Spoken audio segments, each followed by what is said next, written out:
ampifeny an-trano ry avana malala nazoantsika miona toy zao amaky ny ten'andriamanitra hiaino zany ary andray fampianarana tsara n'izany koa ty asabotsy meny tompoantsika ity ho aminao reny ny fahasoavana sy ny fiadanana avy amin'ilay ankehitriny sy taloha ary ho avy ary avy amin'ny fanahy fito zay alohan'ny seza fiandrianana ary avy amin'ny Jesosy Kristy vaombelona marina salama to amin'ny maty alehibe amin'ny mpanjaka ny tany amen.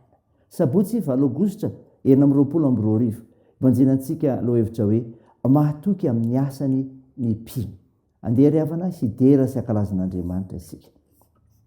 Mirao an'Andriamanitra mankalaza ny anarany manamboara lalana ho an'izay mitaingina mamaky ny hevitra Jehovah ny anarany ary mifaliona treny rainy kambotsy sy mpamerary ny mpitondra tena Andriamanitra ao amin'ny fonenany masina Andriamanitra mampitoetra an-trano izay irery tena mamoaka ny mpifatitra ao amin'ny fanambinana izy fa ny maditra hitoetra amin'ny tany karakay.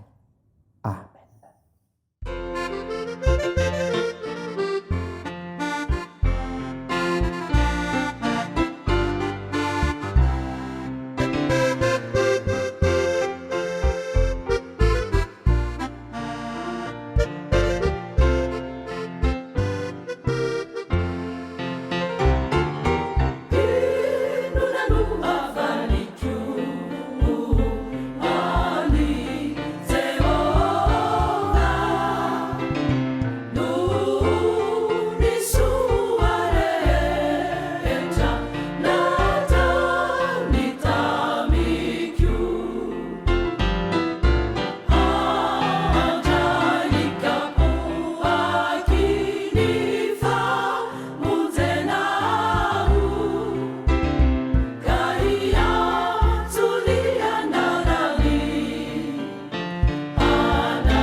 Ivavaka isika.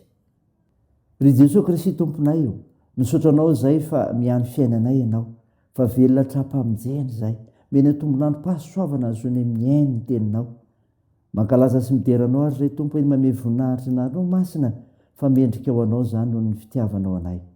Tompo mahatsiaro tendry zay fa mpanota, koa dia mandoarika eo anatrehanao miaiky ho fahadisoanay, mamindrafo amin'ny ary-mamelahany elikay. Fa namasino midira ty anatinay amin'ny fianona ny teninao, amantaranay ny tokony ataonay, azanay mampitombo ny finoana an'ilay Jesosy Kristy mpamonjy anay. Aminaran'ilay Jesosy Kristy naovanay izany vavaka izany. Amen. Raha mana malala, nofinainao antsika amin'ny teny ity dia hitanao ny filazantsara ny soratan'i Jaona. Jaona 2:2 ka hatramin'ny 2:10. Mivaky toy izao aminaran'i Jesosy. Ary tamin'ny andro fahatelo dia nisy fampakaram-bady tao Kana any Galilea. Ary tao ny renin'i Jesosy. Ary Jesosy sy ny mpianany koa dia nalainy ao amin'ny fampakaram-bady. Ary efa lany ny divay dia hoy ny renin'i Jesosy taminy, tsy manana divay izy. Hoy Jesosy taminy, raha vehivavy moa nyfanina akory zaho sy ianao tsy mbola tonga ny fotoako fa hoy ndreny tamin'ny mpanoha ataovy izay asaina taonareo ary nisy ny vato eny nalany rano indrona intelony vato avy mipetraka teo fanadiovana araka ny fanaony jiosy dia hoy Jesosy taminy fenio rano ny siny dia no fenony an-tranony molony ary hoy Jesosy taminy tovozy amin'izao ka eto eo ampandahatra ny fanasana dia netiny ary raha nanandrana ny rano tonga divay mmpandahatra ny fanasana nefa tsy nalala izay niaviny fa ny mpanompo izay nanovony rano nalala dia niantso ny mpapakatra izy ka nanao tamin'ny hoe araka ny fanaony olona dia ny divay tsara narosony aloha ary efa nisotro be ny olona dia vao izay ratsiratsy kokoa fa ianao kosa dia efa nitaherin'ny divay tsara mbaraka kehitriny izany nataon'i Jesosy tao Kana ny Galilea ho voaloam-pamantarana ka naseho ny voninahiny ary nino azy ny mpianany rehefa afaka izany dia nidina ka ny Kapernaoma Jesosy mba mireniny sy ny rahalahy ary ny mpianany nefa tsy nitoetra ela teo izy. Amen. Ray masino manamasinana amin'ny fahamarinana ny teninao ny fahamarinana. Amen. Ray amana-malala ho aminao ny fiadanana avy amin'ilay Jesosy Kristy ilay tianao ilay mpamonjy anao mofinainao antsika aniondrana isika teo Jaona 2:12-12 tantara nampodiany Jesosy ny rano divay tao Kana sy nakanesina amin'ny Kapernaoma. Tsarovy ry mpino fa miditra sy manamasina ny fiainana andavanandro Andriamanitra. Zany miditra sy manamasina ny fiainana andavanandro Andriamanitra. Ndiny voalohany sy faharoa zany avana. Fagagana fito ny tantarainy Jaona fa ty no asa mahagaga voalohany nataony. Atao fampakaram-bady no nanatanterahan'ny tompo izany. Manandanja amin'Andriamanitra ny fanambadiany sy ny fianakaviany. Miditra tsehatra izy tamin'ny fahalan'iny divay nandritry ny fanasana. Ny asa sy ny fiainana tsotra amin'ny andavanandro mpino dia toerana isan'Andriamanitra fa tsy hoe eo amin'ny fiangonana ihany. Tsarovy ry mpino fa mila matoky an' Jesosy sika. Zany koa rehefa nahazo raisin'eto ny andininy fatelika hatramin'ny fadimy. Lany divay tamin'ny fanasana tsy nisalasala marina ka ao amin'i Jesosy ary laza ny olana. Nilaza ny mbola tsy fahatongavan'ny fotoany Jesosy saingy niteny tamin'ny mpanompo Maria hanao izay lazainy. Tiandala teny ity ravana malala dia mampianatra antsika ny amin'ny tokony ankatoavana ny tenin'Andriamanitra na dia tsy fantatsika aza ny drafitra eto an'Andriamanitra ny asany. Izany ny finoana. Raha miatrika olana isika dia mila mahetehitra amin'ny tenin'Andriamanitra fa tsy ny hevintsika manokana na mety ho zavatra hafa ihany koa. Tsarovy ry mpino fa manova ny tsy fahampiana ho fitahiany Jesosy. Zany manova ny tsy fahampiana ho fitahiany Jesosy. Zany andininy fahenaka hatramin'ny fahafolo. Lany divay famenarana ho amin'ny mpapakatra zany. Rano tsotra ny taoka navadiky Jesosy tonga divay tsara. Rehefa miditra ny herin'i Jesosy Kristy dia miova tanteraka ny toe-javatra.